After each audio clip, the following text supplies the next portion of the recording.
Hello friends, welcome back to my YouTube channel OE Lectures. Last lecture நம்ம Thevenin and Norton's theorem ஃபுல்லா பார்த்தோம். இன்னைக்கு maximum power transfer theorem பார்க்க போறோம். So இது வந்து ஒரு one of the important topics in circuit theory ன்னு சொல்லலாம். கண்டிப்பா ஒரு 1 மார்க்கோ 2 மார்க்கோ எல்லா காம்படிட்டிவ் எக்ஸாம்லயும் கேக்குறாங்க. So the maximum power transfer theorem என்னன்னு சொன்னா for any linear bilateral network. Okay, so Thevenin Norton மாதிரி இதுவும் linear bilateral networkல தான் அப்ளை பண்றோம். இங்க வந்து ஒரு linear bilateral network consider பண்ணிருக்கோம் with a load resistance, variable load resistance RL. So this larger network can be simplified to a Thevenin equivalent circuit. V Thevenin and R Thevenin series ல போட்டுருக்கோம். RL replace பண்ணிட்டோம். So இது variable அப்படின்னு சொல்றதுனால இது vary பண்ணும்போது minimum to maximum எப்போதுமே ஒரு values இருக்கும். அப்ப ஏதோ ஒரு பாயிண்ட்ல இந்த load resistance வந்து maximum power எடுக்கும்.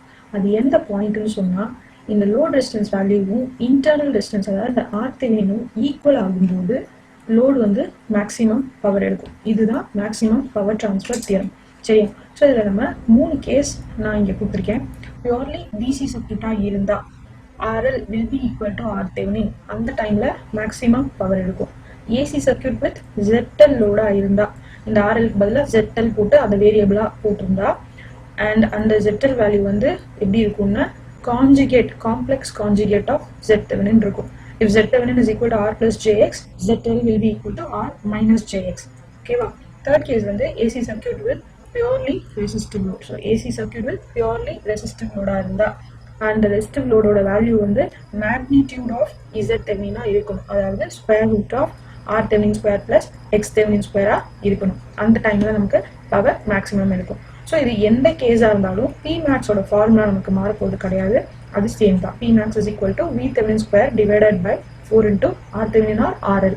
ஓகேவா? ஸோ இதை கண்டிப்பாக ரிமெம்பர் பண்ணிக்கணும் இந்த ஃபார்முலாவை. இந்த 3 கேஸ் மட்டும் கிடையாது. இன் பிட்வீனில் இன்னும் ஒரு 1-2 கேஸ் இருக்கு. அதாவது R fixed X variable X fixed or variable அந்த மாதிரி டிஃப்ரெண்ட் கேசஸ் கூட இருக்கு. நீங்கள் ரெஃபர் பண்ணிக்கலாம் அதெல்லாம். ரைட். இப்போ இதில் வேற என்ன ஞாபகம் வச்சுக்கணும் அப்படின்னு சொன்னால் நம்ம பார்க்கறது மேக்ஸிமம் பவர் டிரான்ஸ்ஃபர் மட்டும்தானே தவிர மேக்ஸிமம் எஃபிஷியன்சி கிடையாது. இந்த மாதிரி பவர் மேக்ஸிமமாக டிரான்ஸ்ஃபர் ஆகும்போது எஃபிஷியன்சி 50% தான் இருக்கும். ஓகேவா? ஸோ இதையும் நம்ம ஞாபகம் வச்சுக்கணும். எஃபிஷியன்சி 50% தான் இருக்கும். ஸோ இந்த மேக்ஸிமம் பவர் டிரான்ஸ்ஃபர்னு சொல்றது என்ன மீனிங் சொன்னால் சோர்ஸ்ல இருந்து லோடுக்கு எப்போ மேக்ஸிமமாக பவர் டிரான்ஸ்ஃபர் ஆகும் அப்படின்றது அதோட மீனிங். ஓகேவா? ஸோ சோர்ஸ்லயே ஒரு ரெசிஸ்டன்ஸ் இருக்கும். ஆக்சுவலாக இன்டர்னல் ரெசிஸ்டன்ஸ் இருக்கும். அதுதான் நம்ம இங்கே RThevenin அப்படின்னு சொல்லி ஈக்குவலண்டா எடுத்திருக்கோம். அந்த ரெசிஸ்டன்ஸ் மினிமமா இருக்கும்போது தான் இந்த சோர்ஸ்ல இருந்து மேக்ஸிமம் பவர் வந்து RLக்கு டிரான்ஸ்ஃபர் ஆகுன்றத நாம ஞாபகம் வச்சுக்கணும். சரியா? ஸோ ப்ராப்ளம்ஸ் வந்து நமக்கு ரிவர்ஸ் மேனர்ல கூட கேட்கலாம். அதாவது RL ஃபிக்ஸ் பண்ணிட்டு RSஓட வேல்யூ என்னவா இருக்கும் அப்படின்னு கூட கேட்கலாம். ஸோ கான்செப்ட் நம்ம ஞாபகம் வச்சுக்கணும். இல்லை என்ன கான்செப்ட்? ஒரு சோர்ஸ் இருக்கு, அந்த சோர்ஸ்க்கு ஒரு இன்டர்னல் இம்பிடன்ஸ் இருக்கு, அப்புறம் லோடு இருக்கு. இது மூணுத்துக்குள்ள நடக்க போற பவர் டிரான்ஸ்ஃபரோட ரிலேஷன்ஷிப்பை பத்தி சொல்றது தான் இந்த தியரம். ரைட்டா? ஸோ லோடு எப்ப சோர்ஸ் ஈக்குவல் ஆகுதோ அப்ப வந்துட்டு மேக்சிமம் பவர் லோடுக்கு கிடைக்கும். ஆனா சோர்ஸ் ரெசிஸ்டன்ஸ் எப்ப மினிமமா இருக்கோ அப்ப வந்துட்டு சோர்ஸ் வந்து மேக்சிமம் பவரை கொடுக்கும். இதை நம்ம ஞாபகம் வச்சுக்கணும் along with all these formulas. சரியா? ஓகே, ஒரு 2 கேசஸ் சொல்றேன் நான். அது என்னன்னு சொன்னா பவர் டிரான்ஸ்ஃபர் தியரமோட அப்ளிகேஷன் தான். So communication networks, say for example audio speaker system அப்படி எடுத்துக்கிட்டோம்னு சொன்னா அங்க வந்து பவர் டிரான்ஸ்ஃபர் தான் நமக்கு முக்கியம். மேக்ஸிமம் பவர் வந்து ஸ்பீக்கர்ல கிடைக்குதா அப்படின்றது தான் நமக்கு அங்கே ஏன். அப்ப என்ன பண்ணுவோம்னு சொன்னா சோர்ஸோட இம்பிடன்ஸை நம்ம லோடோட இம்பிடன்ஸ்க்கு மேட்ச் பண்ணி மேக்ஸிமம் பவரை டிரான்ஸ்ஃபர் ஆகுற மாதிரி பண்ணுவோம். ஸோ இந்த மாதிரி கம்யூனிகேஷன் சிஸ்டம்ல இது ஏற்றுக்கலாம். ஏன் ஏற்றுக்கலாம்னு சொல்றேன்னா எஃபிஷியன்சி 50% தான் இருக்கும். இருந்தாலும் பரவாயில்ல, நமக்கு இங்கே வந்து பவர் எவ்வளோ டிரான்ஸ்ஃபர் ஆகுது அப்படின்றது தான் முக்கியம். ஸோ இந்த மாதிரி கம்யூனிகேஷன் சிஸ்டம்ல மேக்ஸிமம் பவர் டிரான்ஸ்ஃபர் தியரம் தான் அப்ளை பண்ணுறோம். ஆனால் நம்மளோட எலக்ட்ரிக்கல் பவர் டிரான்ஸ்மிஷன் சிஸ்டம்க்கு வரும்போது மேக்ஸிமம் பவர் டிரான்ஸ்ஃபர் தியரம் நம்மளால அப்ளை பண்ண முடியாது. பிகாஸ் எப்பவுமே லோட் ரெசிஸ்டன்ஸ் வந்து சோர்ஸ் ரெசிஸ்டன்ஸ் விட ரொம்ப ரொம்ப ஜாஸ்தியாக இருக்கும். பிகாஸ் லோட் எண்ணில் இருக்கிறது யூசர்ஸ், அவங்க வந்து எப்போ ஆஃப் பண்ணுவாங்க எப்போ ஆன் பண்ணுவாங்கன்றது தெரியாது. அப்போ சோர்ஸ் ரெசிஸ்டன்ஸை லோடுக்கு மேட்ச் பண்ணுறதுக்கான பாயிண்ட்டு ரொம்ப ரொம்ப கம்மியாங்க. அப்போ நம்மளால இந்த மேக்ஸிமம் பவர் டிரான்ஸ்ஃபரை அச்சீவ் பண்ண முடியாது. இன்னொன்று பார்த்தீங்கன்னா இதில் என்ன டிஸ்அட்வான்டேஜ் மேக்ஸிமம் பவர் அப்போ அப்படின்னு சொன்னால் எஃபிஷியன்சி 50% தான் இருக்கும் இல்லையா? எஃபிஷியன்சி ரொம்ப கம்மியாக இருக்குன்னா என்ன அர்த்தம்? லாஸஸ் ஜாஸ்தியாக இருக்கும்னு அர்த்தம். பட் நமக்கு லாஸஸ் வந்து ஜாஸ்தியாக ஆகக்கூடாது லைனில். அதே மாதிரி வோல்டேஜ் ட்ராப்பும் நமக்கு ஜாஸ்தியாகிடும் எஃபிஷியன்சி கம்மியாக இருக்கும்போது. இது ரெண்டையும் நம்ம அவாய்ட் பண்ணோம். அப்போ மேக்ஸிமம் பவர் டிரான்ஸ்ஃபர் தியரம்க்கு நம்ம போகக்கூடாது. எங்கே? நம்மளோட எலக்ட்ரிக்கல் பவர் டிரான்ஸ்மிஷன் சிஸ்டமில் போகக்கூடாது. சரியா? இது ரெண்டுத்தையும் நம்ம ஞாபகம் வச்சுக்கலாம். இப்போ ப்ராப்ளம்ஸ் பார்க்கலாம். ஃபர்ஸ்ட் ப்ராப்ளம் பாருங்க. Find R which results in maximum power transfer across the terminals AB. So இது வந்து எப்போ மேக்ஸிமம் பவர் எடுக்கும், என்ன வேல்யூவாக இருக்கும்போது எடுக்கும்னு கேட்குறாங்க. ஸோ நம்மளோட சிம்பிள் மெத்தட் தான். when R becomes equal to R Thevenin maximum power எடுக்கும். அப்போ நம்ம V Thevenin first find out பண்ணணும், அப்புறம் R Thevenin ஃபைண்ட் அவுட் பண்ணணும். அது ரெண்டுத்தையும் வச்சு மேக்ஸிமம் பவர் ஃபைண்ட் அவுட் பண்ணும். So V Thevenin find out பண்ணுறதுக்கு என்ன பண்ணுவோம்? லோடை ரிமூவ் பண்ணிடுவோம், அதாவது ஓப்பன் சர்க்யூட் பண்ணிடுவோம். இந்த இடத்துல இருக்கக்கூடிய வோல்டேஜை ஃபைண்ட் அவுட் பண்ணும். இதை ஓப்பன் சர்க்யூட் பண்ண உடனே இந்த கரண்ட் 0 ஆகிடும். அப்போ this voltage drop is equal to voltage drop across is 15 ohms.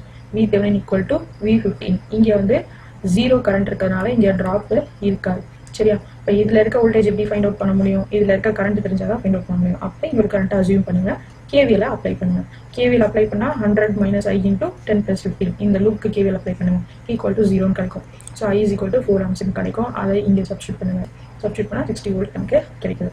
அடுத்தது R Thevenin ஃபைண்ட் அவுட் பண்ணணும். என்ன பண்ணுவோம்? வோல்டேஜ் சோர்ஸை ஷார்ட் பண்ணுவோம், லோட் டெர்மினல்ஸை ஓப்பன் பண்ணுவோம். இங்கேருந்து பார்க்கும்போது இந்த சைட்லேருந்து ரெடியூஸ் பண்ணுங்க. 10 - 15 பேரலில் இருக்க இன் சீரிஸ் வித் 12. ஸோ அதை நம்ம சால்வ் பண்ணால் 11 ohms கிடைக்குது. ஸோ சிம்பிள் ப்ராப்ளம் தான் இது. R Thevenin தெரிஞ்சிச்சு, V Thevenin தெரிஞ்சிச்சு, சப்ஸ்டியூட் பண்ணி find out the maximum power. Second problem பாருங்க. Find R such that maximum power transfer takes place from current source to the load R. Find maximum power அதே தான் find out பண்ணும். ஆனால் இடம் மட்டும் மாற்றி கொடுத்துருக்காங்க. இந்த ரெசிஸ்டன்ஸ் வந்து ஒரு சம்திங் மிடில் கொடுத்துருக்காங்க.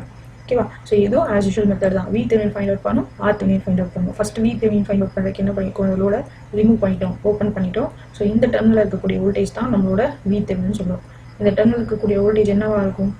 இந்த இன்னர் மெஷ் எடுத்துக்கோங்க. ஸோ இந்த பிரான்ச்சில் இருக்க ட்ராப்பு, இந்த பிரான்ச்சில் இருக்க ட்ராப்பு, இந்த பிரான்ச்சில் இருக்க ட்ராப்பை ஆட் பண்ணால் நமக்கு V Thevenin கிடைக்கும். சரி, V Thevenin = Vx = இந்த 2 ohmஸில் இருக்க ட்ராப்பு, இது ஷார்ட்ன்றதுனால 0 ஆகிடும். இந்த 4 ohmஸில் இருக்க ட்ராப். ஓகேவா? இப்போ இதில் இருக்கக்கூடிய கரண்ட் வந்து independent of these 2 mesh. Because இது ஓப்பன்றதுனால இது 0 கரண்ட். அப்போ இந்த I மட்டும்தான் இதில் ஃப்ளோ ஆகுது. சரியா? இப்போ இந்த I ஃபைண்ட் அவுட் பண்ணும். இதை ஜஸ்ட் ஓம்ஸில் அப்ளை பண்ணுங்க. I = V/R 25 / 5 + 2 போட்டோம். அடுத்து இந்த 4 ohmஸில் இருக்கக்கூடிய கரண்ட் என்னவா இருக்கும்? இந்த கரண்ட் சோர்ஸ்ல இருந்து இந்த லூப் வழியாக ஒரு கரண்ட் தான் 4 ohmஸில் இருக்கும். இப்போ 4 × 2 வந்துருச்சா? அப்போ நமக்கு V Thevenin வேல்யூ கிடச்சிருச்சு. அடுத்தது R Theveninக்கு மறுபடியும் லோடு ரிமூவ் பண்ணுங்க. இங்கெல்லாம் கரண்ட் சோர்ஸ் இருந்தது, அவங்களாம் ஓப்பன் சர்க்யூட் பண்ணிட்டோம். சரியா? ஸோ இதை ஓப்பன் சர்க்யூட் பண்ணதுனால இந்த 1 ohms இன்எஃபெக்டிவாக இருக்கும். பிகாஸ் இங்கே வந்து இன்ஃபைனைட் இம்பிடன்ஸ் இருக்கும். இப்போ கரண்ட் இங்கே என்ட்ரே ஆகாது. இப்போ பார்த்தீங்கன்னா இந்த 3 ரெசிஸ்டன்ஸ் மட்டும் தான் நமக்கு இப்போ எஃபெக்டிவ். 5 × 2 பேரலில் இருக்கு, இன் சீரிஸ் 4. சரியா? ஸோ 5.43 ohms கிடைக்குது. இப்போ R Thevenin ஃபைண்ட் அவுட் பண்ணியாச்சு, V Thevenin ஃபைண்ட் அவுட் பண்ணியாச்சு, Pmax அதுலேருந்து நம்ம ஃபைண்ட் அவுட் பண்ணிடலாம். சரி, இது ரெண்டும் சிம்பிள் ப்ராப்ளம் தான். சரி, இன்னொரு ப்ராப்ளம். ஓகே, இந்த ப்ராப்ளம் பாருங்கள். Third problem. இங்கே பார்த்தீங்கன்னா ஒரு சர்க்யூட் கொடுத்துருக்காங்க, RL கொடுத்துருக்காங்க. அண்ட் இங்கே இன்டர்னல் ரெசிஸ்டன்ஸ் RS வந்து வேரியபிளாக கொடுத்துருக்காங்க. அதோட வேல்யூ கூட நமக்கு மென்ஷன் பண்ணியிருக்காங்க. 1 ohms to 100 ohms இருக்குன்னு சொல்லியிருக்காங்க. இப்போ நம்ம என்ன ஃபைண்ட் அவுட் பண்ணணும்? Find RS for RL to absorb maximum power. இது வந்து எப்போ மேக்ஸிமம் பவர் எடுக்கும், இந்த எந்த வேல்யூ ஆஃப் RSல இது மேக்ஸிமம் பவர் எடுக்கும் அப்படின்னு சொல்லி கேட்டிருக்காங்க. ஸோ இது வந்து நம்ம இப்போ போட்ட 2 ப்ராப்ளம்ஸ் போட்டோம் இல்லையா, அந்த மெத்தடில் இதை அப்ரோச் பண்ணக்கூடாது. பிகாஸ் இங்கே வந்து நம்மளால R Thevenin ஃபைண்ட் அவுட் பண்ண முடியாது. இது வேரியபிளாக இருக்கிறதுனால R Theveninலாம் ஃபைண்ட் அவுட் பண்ண முடியாது. இன்ஸ்டெட் நான் என்ன சொன்னேன்? பவர் டிரான்ஸ்ஃபர் கான்செப்டை யோசிச்சு பார்க்க சொன்னேன். ஸோ RL வந்து மேக்ஸிமம் பவர் எடுக்கணும் அப்படின்னு சொன்னால் நம்ம என்ன சொன்னோம்? இன்டர்னல் ரெசிஸ்டன்ஸ் வந்து மினிமமாக இருக்கணும். ஸோ RL வந்து மேக்ஸிமம் பவர் எடுக்கணும் அப்படின்னு சொன்னால் RS வந்து மினிமம் பவர் எடுக்கணும். RS வந்து மினிமம் பவர் எடுக்கணும். அதாவது இந்த RSல இருக்க ட்ராப் வந்து மினிமமாக இருக்கணும். அப்போ தான் அந்த பவர் வந்து லோடுக்கு ட்ரான்ஸ்ஃபர் ஆகும். சரியா? இப்போ RS வந்து எப்போ மினிமம் பவர் எடுக்கும் அப்படின்னு சொன்னால் RS வேல்யூ கம்மியாக இருக்கும்போது. அப்போ RS வேல்யூ இங்கே 1 ohms to 100 ohms கொடுத்துருக்காங்க இல்லையா? அப்போ 1 ohms இருக்கும்போது RS வந்து மினிமம் பவர் எடுக்கும். இப்போ RS மினிமம் பவர் எடுக்கும்போது தான் RL மேக்ஸிமம் பவர் எடுக்கும். அப்போ ஆன்சர் என்ன? எனக்கு RS வேல்யூ என்னவா இருக்கணும்? 1 ohms இருக்கணும். நாட் மோர் தென் 1. இது மோர் தென் 1 போகும்போது இந்த பவர் வந்துட்டு இன்க்ரீஸ் ஆகிட்டே போகும். இப்போ இந்த பவர் வந்துட்டு குறைஞ்சிட்டே போகும். சரியா? ஸோ இங்கே வந்துட்டு நம்ம எந்த ஃபார்முலாவும் யூஸ் பண்ணல, ஜஸ்ட்டு யோசிச்சு லாஜிக்கலாக ஆன்சர் பண்ணோம். இந்த மாதிரி டைப் வந்து important 1 mark in competitive exams. கேட்லேயே நிறைய வாட்டி இந்த மாதிரி கொஷின்ஸ் கேட்டிருக்காங்க. சரியா, புரிஞ்சிருக்கும்னு நினைக்கிறேன். ஸோ நெக்ஸ்ட் தியரம்ஸ் எல்லாம் அடுத்த வீடியோவில் பார்க்கலாம். தேங்க்யூ.